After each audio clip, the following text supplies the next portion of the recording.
Hello, everyone. Welcome to today's live stream. If you're watching this, you are obviously a video content consumer, but are you also a creator? Chances are probably not, right? A lot of marketers, I think, are intimidated by video. It's complex, it's expensive, and it's kind of scary, or at least it feels that way, or that's what we tell ourselves, maybe. But I don't think it has to be that way, right? And so that's what we're going to be talking about today. Joining us today is Camille Trent. She's the head of content at the sales software company Dooley. Previously worked at a company called Marketer Hire, and she's written previously about her experience building and growing a video content strategy that really became sort of part of their entire growth marketing approach. And so I'm really excited to learn from Camille, learn from her experience and some of the specific strategies and tactics that she used, as well as just sort of help people understand how to get started with video from the outset. So before we bring Camille on, I just want to do my quick promotion here. So first of all, if you have not already, I saw some people have already liked the video before we even started, so thank you for that. But please like our video here on YouTube. That will help other marketers discover our content and our channel. Secondly, I would love if you would subscribe to our YouTube channel here, especially if you're a first-time viewer. We host regular video sessions, workshops on pretty much all things content marketing, SEO, agency and freelance life, all kinds of different topics that we explore here on the Optimist YouTube channel. So please hit subscribe and join us for upcoming sessions. And finally, if you're not already a member of our community, we have a free Slack community called Top of the Funnel. You can join it by going to yesoptimist.com/tofu.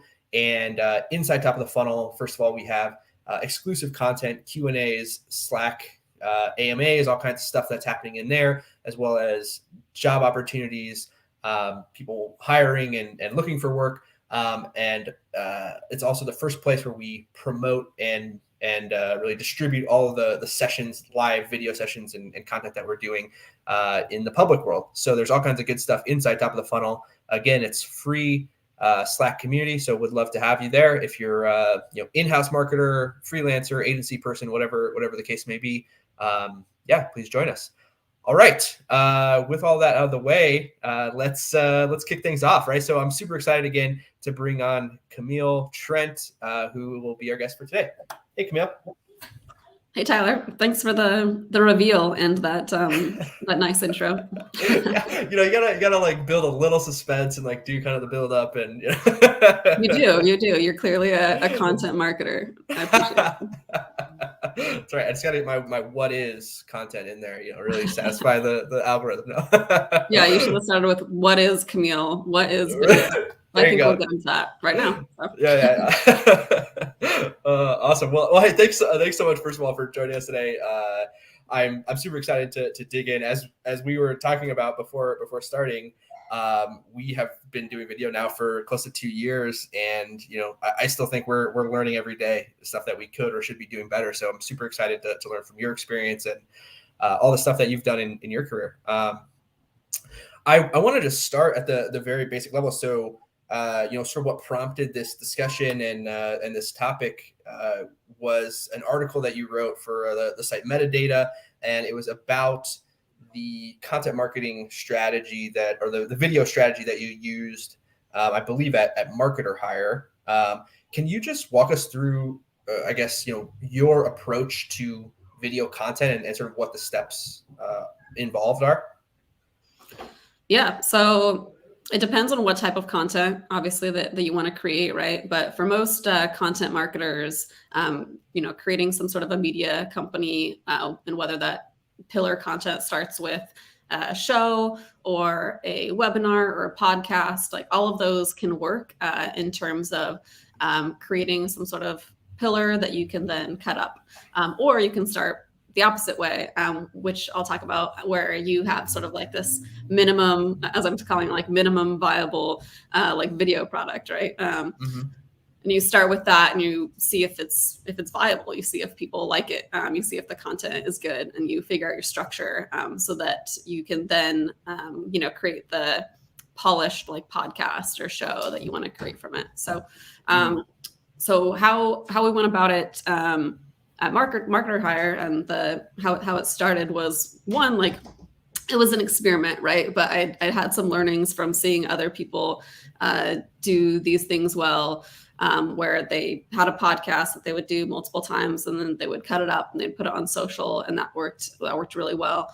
And seeing it start with a live, and that there was a lot of opportunity for that people weren't tapping into. Either people had a podcast or they had like a live show, but they usually didn't do both. And so so Refine Labs and some other places have successfully done both. And there's good opportunity around that, because if you do a live show like we're doing right now, then you can involve your guests, right? And you can find out what questions people have around this topic. You can iterate, and then you basically know what your next show is going to be about, right? Like, what's the part to this? And so you're able to like kind of get off this hamster wheel and sort of like let your audience be your editor, let your audience like tell you the next thing to do. So you start with a piece of content like that. You find like the subjects that people want to talk about, whether that's from like these mini interviews or it's from discussions like we had on social of like finding out what the story is, and then creating like the pillar piece around it, and then literally hitting record like you've done today, and then plotting out like what else, how else does our audience consume content, right? And so if we know that they read blogs, then maybe it's worthwhile to turn this into a blog.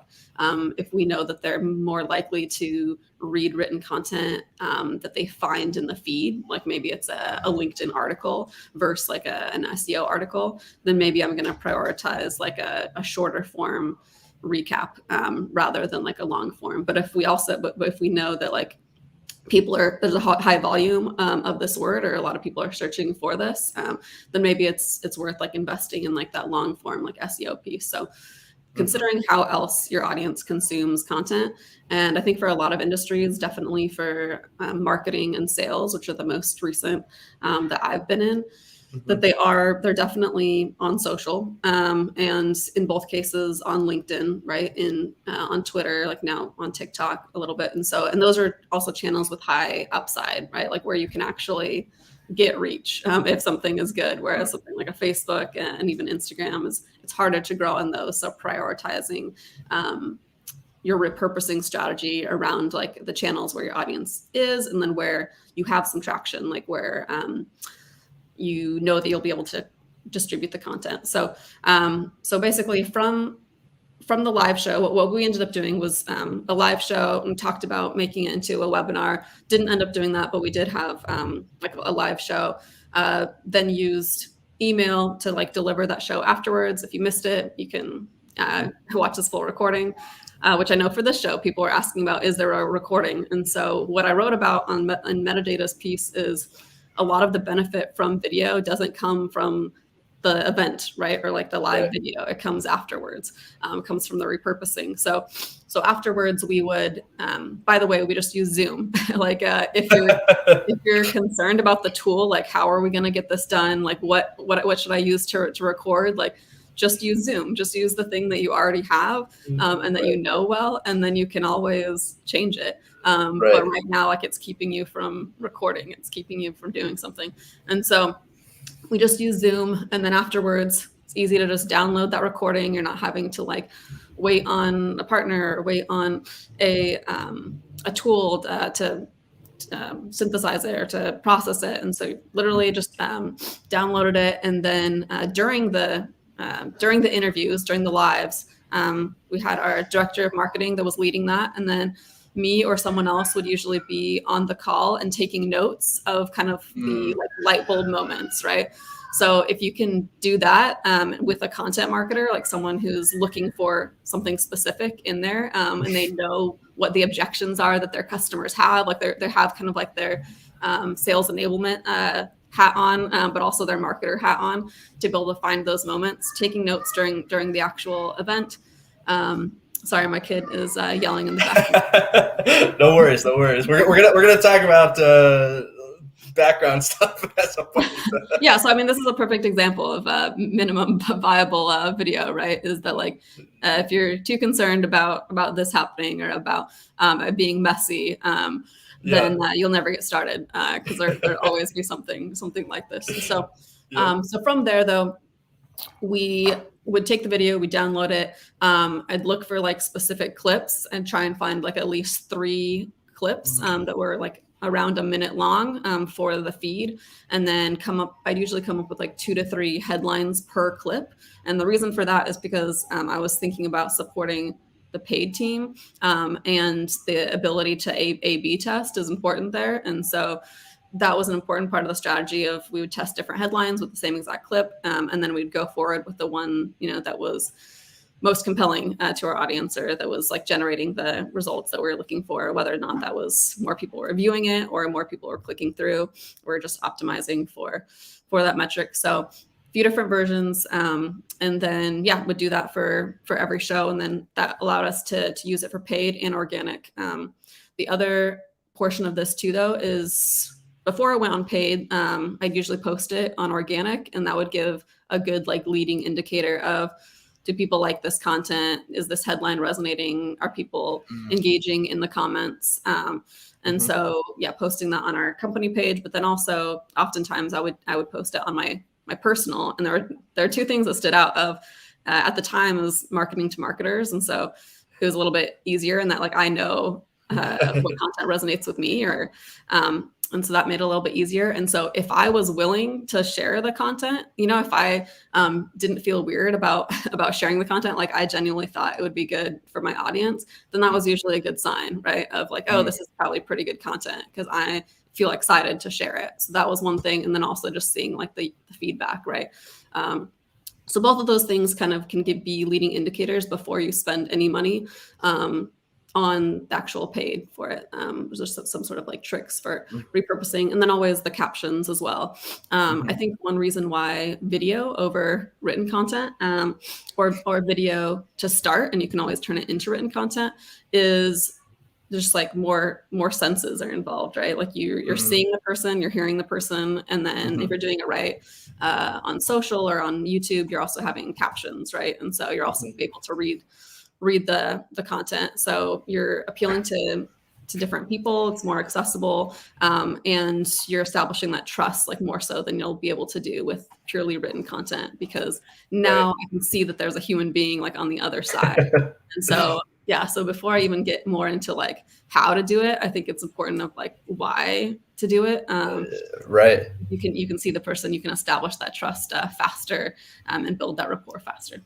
Yeah, well, you already beat me to it. That was going to be my next question. So I'm glad you covered that. Yeah, wow. So I love the approach. And this was part of the reason why we had this discussion or set up this discussion in the first place, is because what I'm hearing from the approach that you used is a couple different things. So first of all, you are using the video content as sort of a pillar piece, and you're breaking it down, you're repurposing and distributing it, which we know as marketers, as content folks, like that is a huge topic all across the board, but especially when it comes to video and you're investing maybe more time or resources into creating content, you do want to be thinking about that ROI on the back end. How are you, generating more results from that content? And then also what I'm hearing is there's sort of 2 different or maybe multiple different feedback loops that are happening here, which is super valuable as well, right?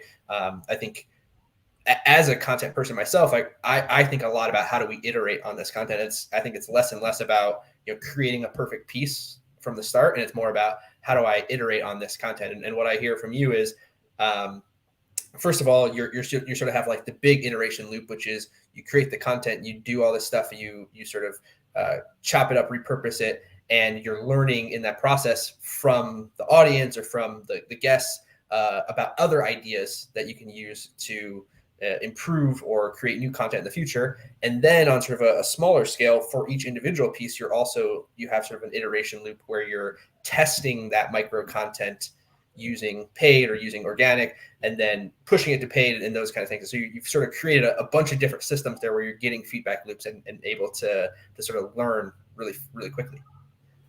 Yeah, exactly. I think that's like the marketing part of content marketing, right? Is being able Right. to to listen and be like open to like what your audience is like trying to signal to you, or based on the trends, like what you should be talking about. So I think it's always both, right? If you know something's going to work, like if you know your audience cares about this topic, then sometimes it makes sense to start from like to start really grand, right? To have like this big Mhm. event, or like this big like pillar piece that you put a lot of upfront time into the strategy. But then as part of that, something that supports that is we're like, okay, now we have the structure. We know kind of like what we're going to talk about for the show. We know what types of guests we're going to have on. We know, in our case, like that they're going to be CMOs and like leaders, like versus individual contributors, right? And it's going to be more about hiring and building a team versus maybe like tools or some other things that they might care about. And so we had kind of our strategic positioning, and I think that's important thing that people miss when they're like, just start a podcast, like just start a show, Mhm. without thinking about exactly like where you can succeed there, like where there's still like blue ocean there. Yeah. So that's important, and I talk about that in the article a little bit. But as you go too, like I think it's worthwhile to be open to stories when you see them. So, for instance, like what I talked about in my post promoting this the other day is like for my own podcast. When I see different content stories, or kind of like how you reached out to me, I'll just reach out to that person, schedule some time. I don't know exactly like what the final product is going to look like, but Mhm. I know that they excel in like a specific part of content marketing. So we're going to dig into that.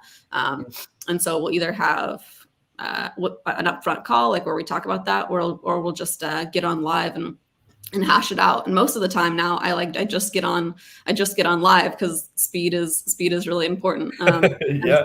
so we'll get on live, but I have like a structure, and I think this will be helpful for folks. It seems super super simple, but it's been really helpful in my getting good content out of people, is essentially just like who, what, when, where, why, how, like going through all of those questions. If you're trying to create some sort of an explainer piece, Mhm. is you're just like attacking it from all angles of like, okay, so we've talked about the why, like now, how do you get this done? Like what tools Mhm. do you need? What resources do you need? When do you do this? Who is this good for? And so you're really like narrowing it down of, is this the right strategy for me? Why should I be invested in it? You're kind of like building that interest. You almost have like a teaser at the beginning, like of your piece of content, of your video, and then you get into like the nuts and bolts of like, okay, this is how you actually do it. Yeah. So that's like how I like to approach like explainer type content, and that's easier to break into bits too of Yeah. different pieces of creating something or building something. But then there's also more of like a trend style like way that you can go about it of, hey, like I saw that you were able to hit 3x quota with Mhm. when after they raise the bar like for the quota or something like that. Like how are you able to do that? And you kind of like go into that, and you go down this path and like how they got there. And so there's a few different ways to go about it, but I think it starts with what do you want to accomplish in there, and then being able to visualize what those what the mini pieces will be from there, like Yeah. how you're going to chop it up and how that's going to be successful. For sure. Yeah. And I think too, like a way that I try to think about it is like just like written content, right? Like we have different playbooks, and we have sort of like different, not really templates, but general structures for different types of content that we're creating. And I think about video that's sort of the same way. And you sort of hit on this, is like there's sort of different types of video content that is interesting, and it doesn't all have to be, super actionable. Maybe it is more of like a high level, like lessons learned kind of a piece, or maybe it's, maybe it is like a super tactical, here's step-by-step how to do a thing. But sort of having some of those archetypes in mind as you're planning out video, I think is super valuable to sort of say, okay, which lane does this fit in? Yeah, it sounds so basic, but it's like, why are we doing this? What's the purpose for it? Like it should never be everyone's doing video, everyone's doing a podcast. We should do that too. It should be our audience like is asking for this. We know that they consume information best in this format, and there's some evidence to suggest that video, for the reasons that I mentioned, is appealing to a lot of people. Mhm. And so that's nudging you probably in that direction, but you still need to be like, where are we going to win with video? Yeah. So for instance, now, like, it's not just going to be sales for us, right? In a lot of cases, it'll be like frameworks and processes, because we help with that. We help with guided selling. Like we help like guide people down like the discovery process. And so we're less about prospecting, for instance, right? And SDRs, and more about AEs and leaders and coaching. And so that really frames like where within your space you should live and what you should talk about with your guests. Yeah. So this is actually a great point. I wanted to talk about in the article that you wrote for metadata. You talked about this idea of like the sweet spot, which I think is sort of what you're describing, and you kind of broke it down into 3 factors. One is like the people that you're talking to in the video. The second piece is the overlap between your audience and your product, and the third component is the gap between your audience and your product. Can you just talk about that and sort of how you sort of frame the strategy and think about like what the goal of the video is? Yeah, I mean, I think about the stages like in a buying process and in copywriting, right? Of if you are relatively new, like if you're in a new category and people are maybe brand aware, but they're not really product aware, and they're not really like solution aware, that those are like some gaps like that you need to fill, right? So marketer hire is a good example. So I'll start there. Of people know about agencies, and they know about freelancers, and they know about full-time. Like that's what they think that the options are right now for hiring a marketer. And then we were kind of coming in and saying, but no, there's like this fourth option, and we're this fourth option of not really an agency, not really freelancers. We're this marketplace for like premium marketing talent, right? And so, so in that, like we can talk about, a lot of people maybe aren't using our service yet, but they can talk to the importance of using freelancing in their strategy, right? And that helps like support our perspective is when they and when they bring in freelancers, right? And when it makes sense like to use an agency, and the benefits like of those, like maybe the downfalls that they've seen in traditional freelancing, or the downfalls they've seen in full-time hires. And so all of that like can be used to kind of like support this new category that we were building. So so think about it from that perspective of those are some types of questions that it made sense to ask the CMOs of when to hire a freelancer, right? When not to bring on a full-time employee. Like where's that in between space, that gap, as you said, where we can live, right? And like where where we can like help people see like the benefit of our solution, right? Yeah. And then there's like similar examples that I can give for Julie as well, of like the benefits of time for one, and productivity, and the downfalls of context switching, right? So knowing, for instance, we did a report of talking about sales happiness, essentially, but how people are spending their day. And so like a next step for that would be doing some sort of a webinar or show to kind of like talk through those different things, or interview different revenue leaders and find out if those match like their experiences, right? Now that we have like some insight into what those experiences. So for instance, like we had one thing that was like, we know that most revenue teams are using 8 of their 13 tools. Like on average, they have 13 tools, and they on average are using 8 of those. I think it ended up being 62%. So knowing that, it's like, that's maybe a good interview question to ask of like, how many tools do you use? Like what percentage of them? What are like the big blockers and stuff for this? How do they help with productivity?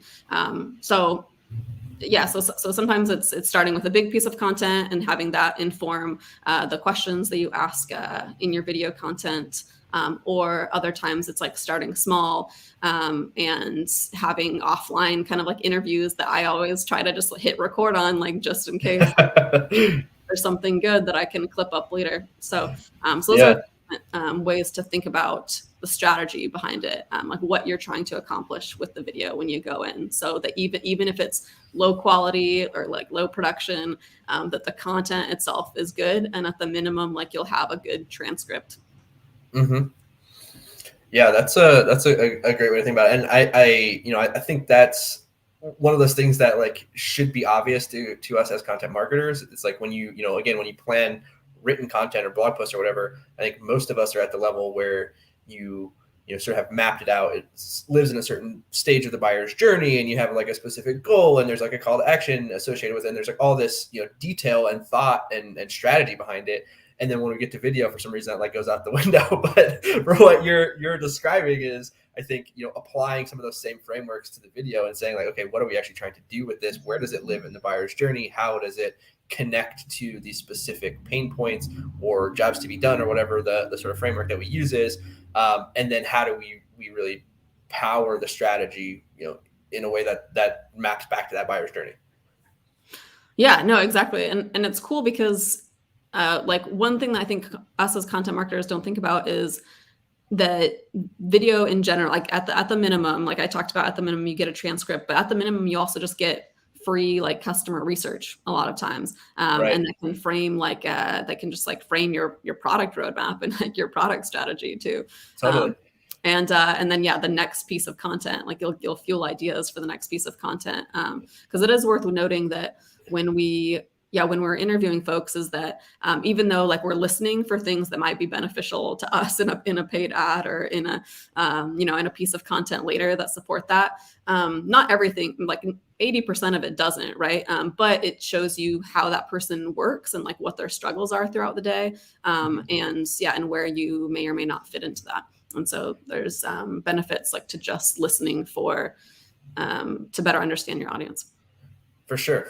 Yeah, that's a great way to think about it. And actually, that's I think a good segue, because I wanted to just sort of take a step back and say, okay, let's assume we've convinced everyone here, hey, here's how you should sort of start thinking about content or video, and here's how you can generally go about it. I think there's still sort of the logistical and maybe mental barriers that exist for some people about doing it. But one thing that I think is like a sort of a helpful mental hack that you mentioned is this idea of like going into it thinking about, what's sort of the worst case scenario, right? Like the worst case scenario is, hey, this video content does not turn out well, but we have, great research that we can use, to create written content or whatever, right? And so going into it with that mindset that like, hey, I'm going to have a good conversation and I'm going to just happen to record it. And if it's if it's good video content, then we can use it down the road. Is that sort of the mindset that you put yourself into, especially when you're starting out?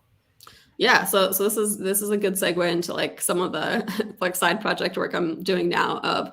I just decided that I needed to talk to at least one or two customers a week, right? That should be part of my process. And so knowing that, I had that at the back of my head, and then as I'm on LinkedIn or on like a Twitter, on some sort of like feed, and I'm seeing an interesting story of, hey, this person is killing it and they're saying that they're working under 40 hours a week. That's especially interesting to me, like working for a sales tech company that helps with productivity and helps with, like I said, guided selling. And so, and that's part of like our mission is like to make salespeople successful without them hating their life and like with them having a life. And so when I see that, it's like it's inspiring. So I'm like I've reached out to a couple different people that have had stories about this, about like how they're able to structure their day, like to get more out of it. And at the beginning, I'll just ask, like, are you okay recording this? Like I'm a content marketer, I have to ask. And so I have, like, I've recorded a few of these conversations, and then they've all been like better than I expected. I think because there wasn't a buildup, right? Like it wasn't a show, it wasn't live, you know what I mean? It was just a conversation, and that's often where you sometimes get the best things. And so that's like why I started getting a little bit more like bought into this like minimum viable. And we'll see, because now I'm in the process of repurposing some of it this ended up being a very good interview. Like if we edit it a little bit, I think it has some real potential. I think people are interested in this. So let's at least like put this on YouTube. Let's turn it into a show that people can listen to on demand. And let's just see if people, if my gut like reaction is right, that this is good content. And again, at the minimum, I'm like, there are great quotes in here. Like this is great written content. And so even though as I'm looking at the transcript, I'm seeing all of my like all of the guests' and ahs. Just being able to look past that and knowing that people really care about the content. Yeah. The second thing I want to mention is like with my podcast, I don't think I'm great on audio or on video. And so that was a little bit nerve-wracking going into it. It's like I know I'm talking too fast. Like I know like awkwardness of cutting each other off. Like you just learn as you go. But I was getting good feedback of this is crazy, like helpful information. Like I listened to it twice, so it's following like some of that feedback of not making it about you, like and your like insecurities, which can be a hard thing for me, right? Of wanting it to be perfect. And I think this is a common theme among content marketers of wanting it to be like this perfect thing, or making sure that's valuable to people. But when I started getting that feedback, I started getting a little bit more confident of, no, it really is like about the quality of the content and about doing that strategy up front, having like a sort of formula where it can be successful, or that you can get the best stories and put people in a positive light, so that they can share what you already know up front. I mean, this is the third part of it, is in the feed or through networking or through whatever. I knew like that these people knew something that I didn't, right? Like I knew information to share that was really valuable to me. So it was probably valuable to other people. And same with sales too, is I can tell what type of content is going to be useful if I was an AE and if I had like a quota, or if I was a sales leader and I was worried about coaching. I can tell like what people are striving for. And so then reaching out to those people that are already doing it and asking them their approach to it is helpful. Like it creates good content. And then it's just about doing a little bit of work on the back end to put it in a format that people will consume more readily. Right.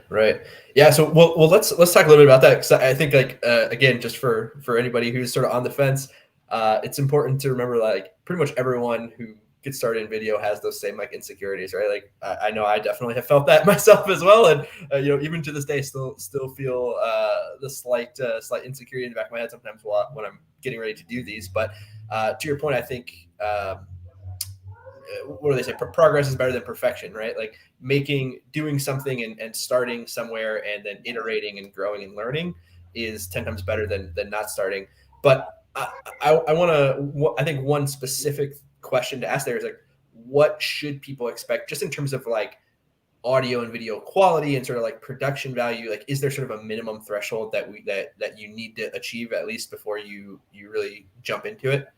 Yeah, no. So I was talking to like a repurposing agency, and I've worked with a few of them now about this, about like specific tools to use. And there's a setting on Zoom that she mentioned where you can output the audio as multi-track, right? So for this video, I could get like your track and my track as separate, and then looking at like the compression and things of tools like that can all be helpful. But that being said, like if you're worried about it, if that's the thing that's holding you back to start out, like just use Zoom or just use like the video on your computer. I once did like short clips of like 3 tips for content or something, and I recorded it on my computer. Like I think I might have had like a decent Logitech camera, but there was like there was a weird buzzing sound in the background that I couldn't get rid of, and I cut it up and posted it anyways. And it did really well because the content was something that people care about. And so there's been a few different moments like that of, like it's helpful, like you don't want the quality to be distracting necessarily, which it was in that case. But it shouldn't be the thing that holds you back. So I think investing in a good mic, I use a Yeti, and then investing in a decent webcam, which I use like a Logitech, and a lot of people like those, just like a HD. Both of those things, I think early on, like it is worth investing in. But again, if you don't have the budget for that, it's perfectly fine to just start using Zoom. Like the partner that we're working on is like, honestly, like that this is what they do, by the way, like video content repurposing. She's like, Right. honestly, like Zoom is perfectly fine. Like different clients prefer different things, but if you change the settings a little bit, then that can work perfectly fine for quality. Yeah, no, and I think that's another important thing to keep in mind is that, we have important sales calls or like discussions with like clients or customers or whatever on these same devices with like the same quality of video and stuff. And like, I feel, I guess like for me personally, I came to the conclusion that like, if it's good enough for me to have like a sales discussion with somebody, then it's good enough for me to put the content out into the world. Like it's not really, it shouldn't be a barrier at least, right? You can always improve it. You can always level it up. And, certainly there's room for improvement for our setup here, but even so, just having, $100 worth of, basic camera or mic equipment or whatever can go a long way. Yeah, and the tactical thing too, because I know this was a thing that I had to do some research in to find out at the time, like a marketer hire when we were launching that, it was okay, like let's look for some agencies, let's look for some tools, like tell me what you need to get this done. So I did some research and presented a range, right, of like on the low end, like we can use this video repurposing agency that is really like a video production agency. You'll have to tell them exactly like what clips and like what style and what the headlines are. So there's more work, but it's going to be cheaper. And then on the high end, you have like a specific package of they will deliver quotes, clips, they will find those things, they will repurpose it into like a mini blog, like there's like the whole shebang. So presented kind of like this range, and we ended up going more on the low end for that. So able to see on the back end how long that takes to be able to have that back and forth, but also prioritizing, okay, as soon as you send that video, you get it like a day or two later. And this was $700 a month at the time. Now I think they're $1,000 a month. But so that's a pretty good option, I think, for folks. That ends up being like 20 editing hours a month. So plenty of reproduction options like there, as far as repurposing the content. And then on like the high end, it's closer to like 5,000 if you want right. An agency that's like really like high end, like they have the packages, they know exactly like how to repurpose it, they know what to look for, essentially like a content marketing agency that specializes in video, right, where they are a little bit more experts in the content itself and knowing what to look for, like rather than just doing the video editing work, if that makes sense. So so that's kind of if people are planning this out and trying to put it in their budgets for this year, for next quarter. I think like on the very, very low end, I forgot to mention like Descript. So I'm a huge fan of Descript as a tool. I think it gives you 3 hours free for a month. And basically you're able to look at the transcript and delete actual words, and then it deletes the video. So if you're like not technical like I am, it's a really excellent like content. Wow.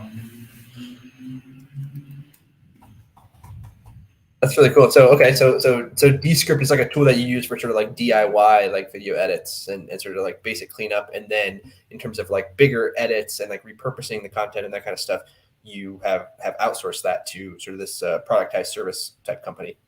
Yeah. So, I mean, I'll give you an example is we have Descript now as a tool in-house. I've tried Headliner. Headliner is another pretty good free tool as well for just making little like social videos. Again, like I'm the least like technical person when it comes to video editing. Like I'm easily frustrated. And I've worked in Adobe, like I've done some video editing. It's just like not my thing. So I'm always looking for a better solution. So Headliner I had some pretty good success with when I just created my own videos. And then had heard a lot of good things about Descript, finally tried it. And just like I said, it gives you you upload the video, it turns it into a transcript for you. It's not a perfect transcript. You're still going to have to do like a lot of editing if you're trying to turn that into a blog to start. But oftentimes what I'm using it for is customer interviews. So I'm uploading like the customer interviews and turning it into a transcript. And and then I'm highlighting, like I'm highlighting like the clips that I think are good. And then I'm able to like send that transcript over to a freelancer to help us write those now. But I'm highlighting again, like the clips that I think are good, quotes that I think are good. So that's an example of starts out as video content, but ultimately like we're mainly using it for the written content. And then I'm also highlighting some opportunities in different colors. Like green might be, this is a good video ad, right? Like this is a good like ad, and others might be, this is a good pull quote for like the story. So that's kind of how I'm using Descript. And then also if we've had a live event and I listened to part of it and I've heard, a good pull quote or a good clip from there, sometimes like, and I just want it to go out fast. Sometimes we'll go in there and I'll copy and paste the part of it that I like. And you can literally just copy and paste the text, put it into like a different file or a different project within Descript. And then it only pulls that part of the video, if that makes sense. If you're able to manipulate the whole video through the transcript, if that makes sense. So I'm pulling part of the transcript out and I'm saying like, this is the clip that I want. And then it just pulls that clip. And then I can use different settings to say, add captions, like add headline, make this like a square format versus like a rectangular format. And it's pretty easy. And then especially if you just do audiograms, there's like an audiogram setting in there. So you literally just have to upload a picture of the person, profile picture of the person, and it turns it into like this pretty, this pretty audiogram.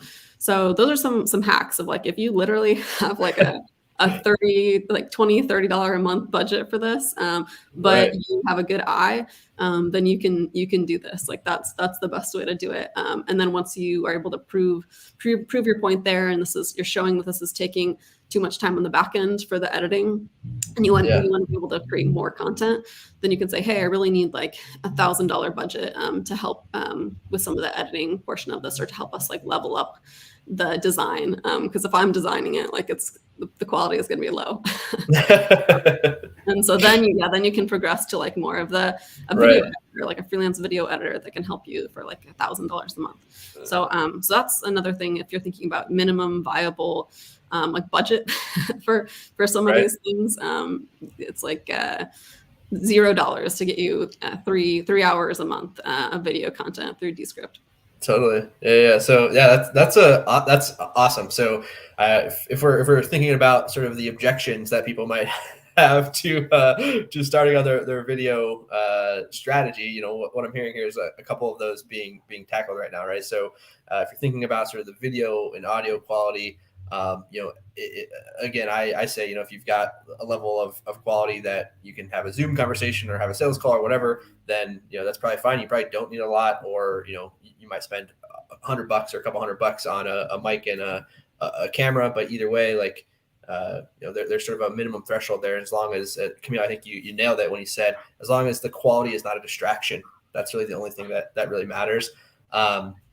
And then in terms of like the editing, I know that's another thing where it's like, okay, is this going to cost me thousands of dollars to hire somebody to edit my video?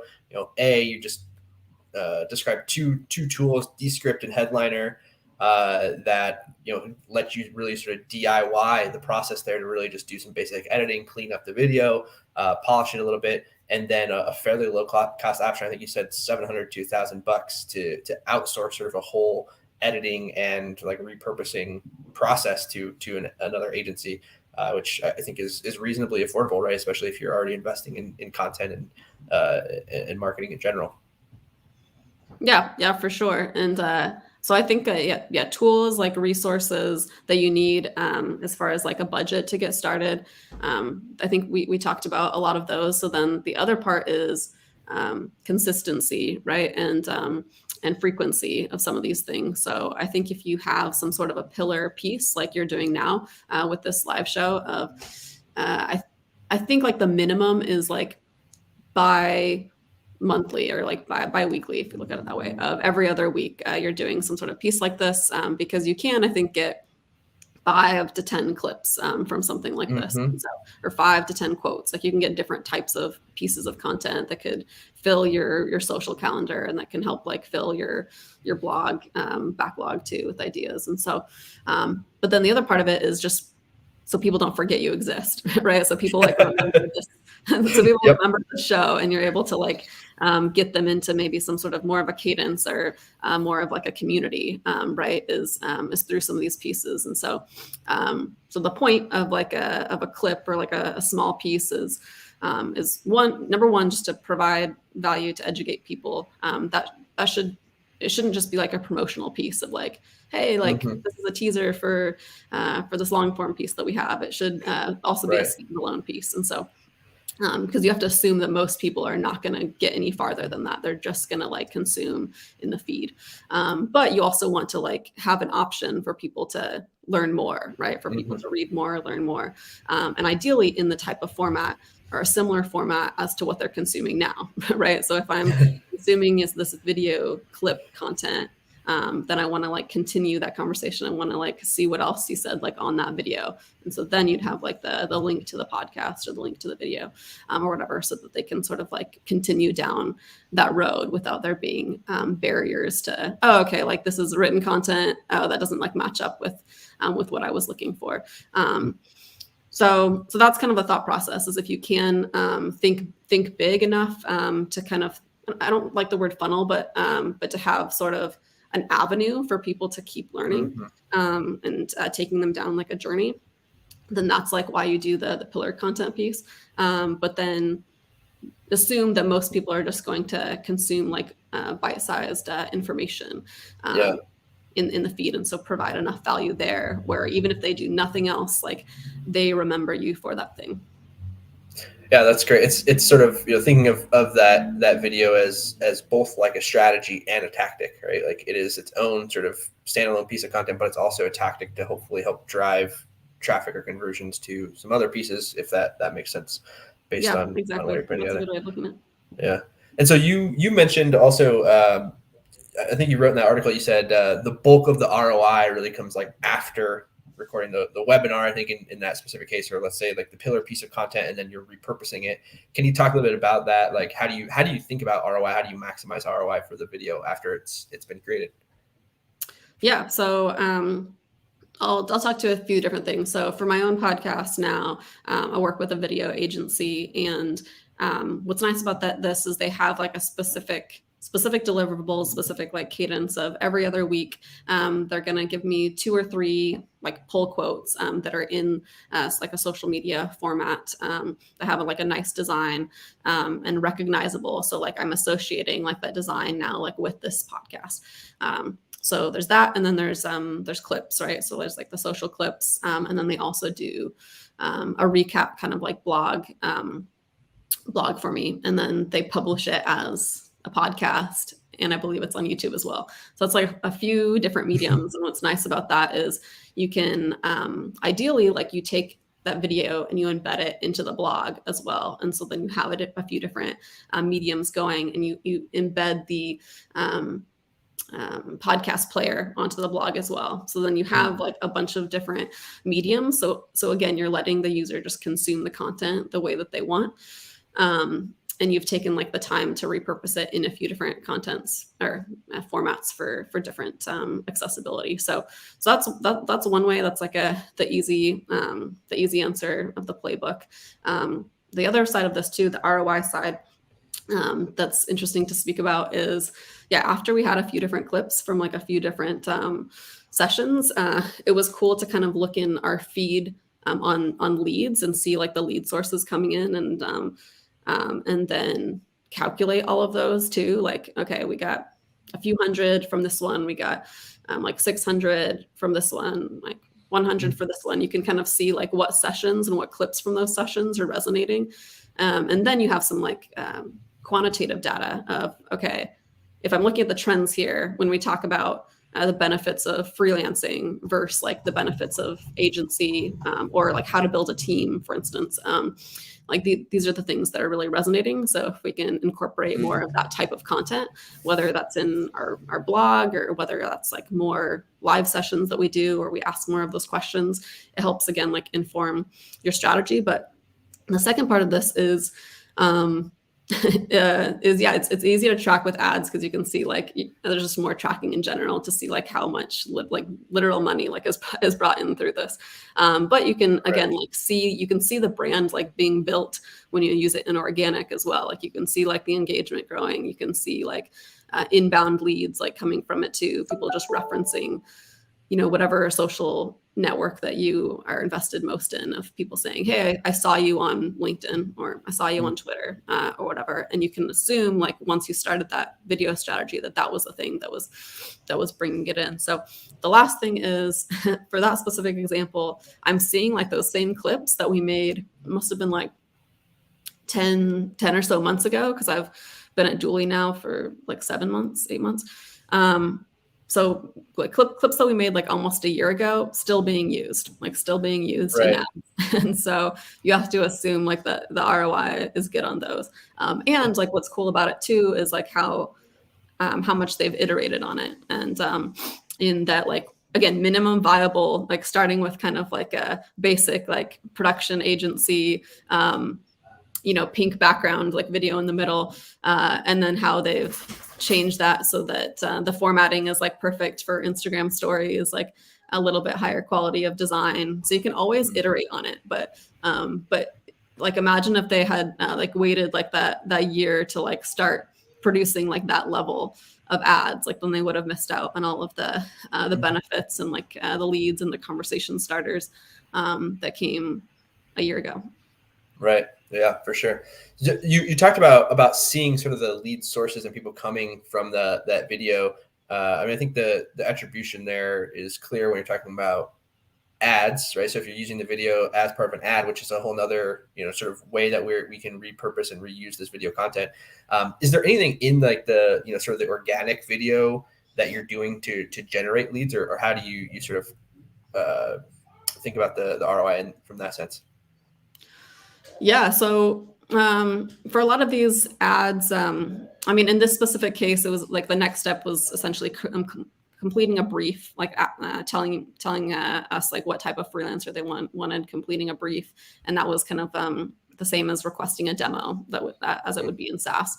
And so that's what it was. Like these are literally like people requesting a demo, and that had like a UTM like tracking link on the type of video that it was. So like the speaker, and then the headline that went along with that.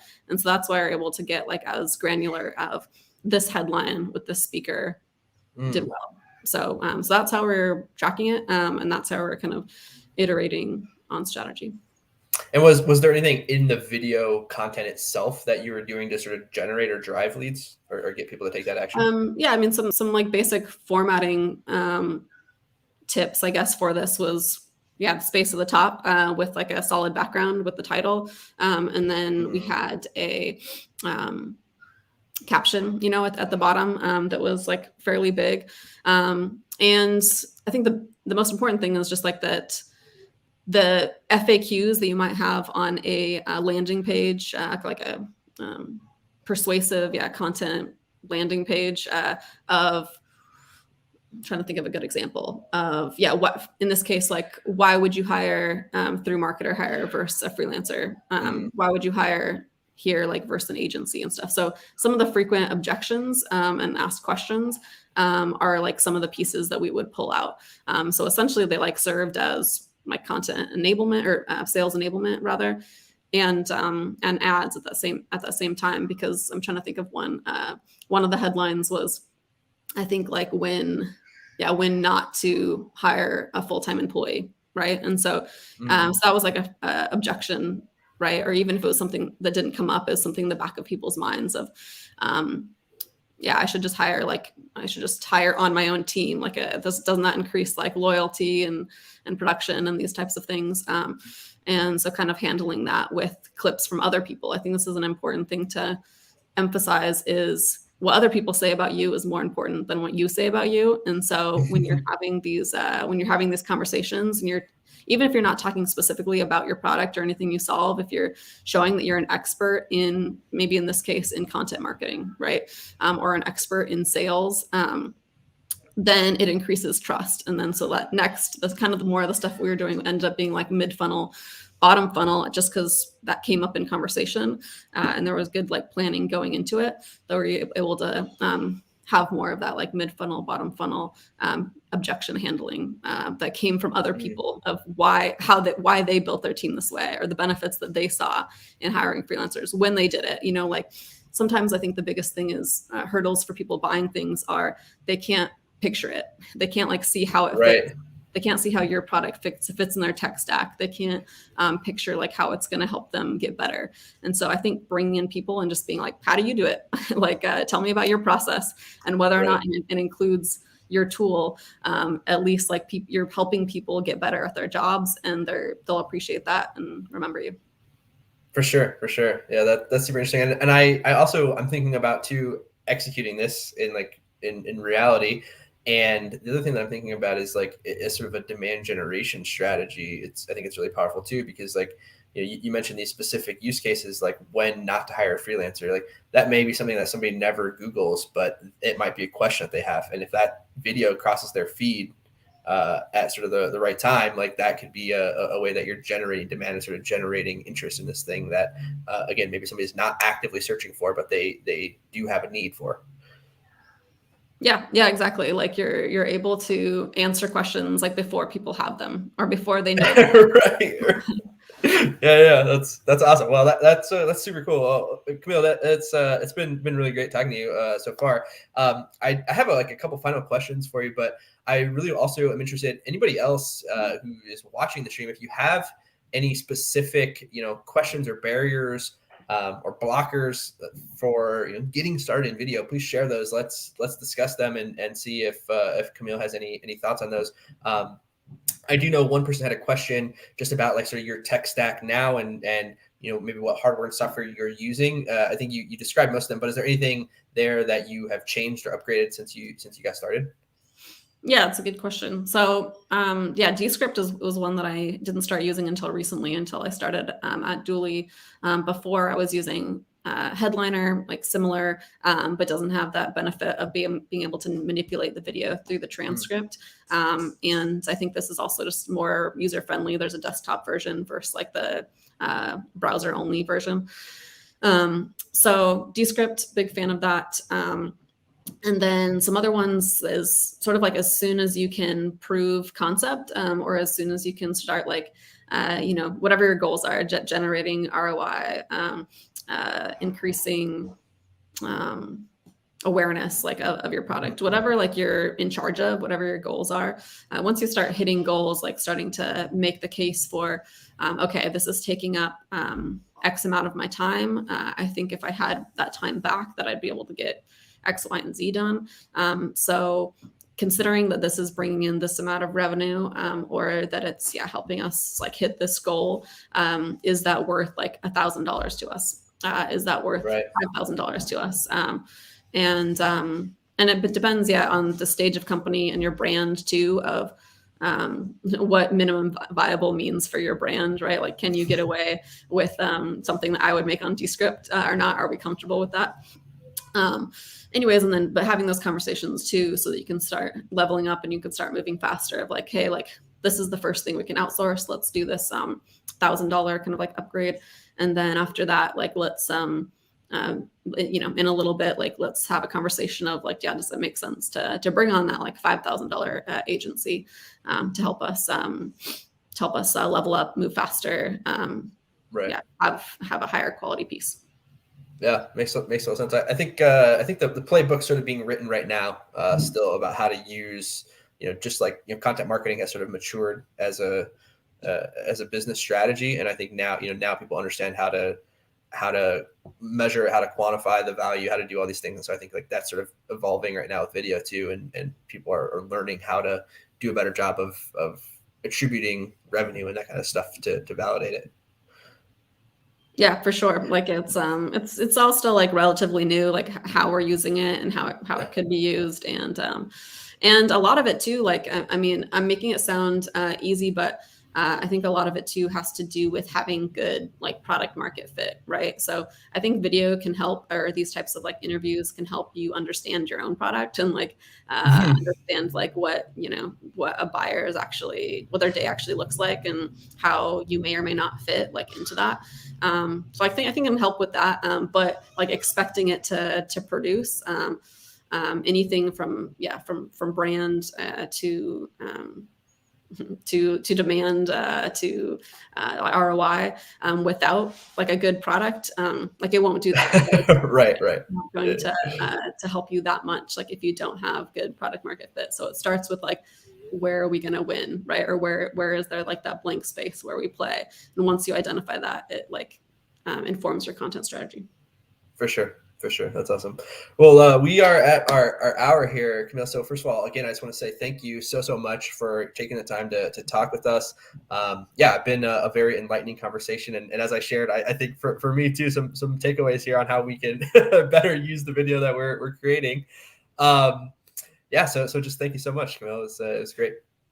Yeah, no, I love this the series that you put together. So I'm excited to see it grow and see all those little clips that you'll put out as well. And people have been asking me about a recording for this, so yeah, make sure there's a recording up for people, and yeah, hopefully people learn something. Great.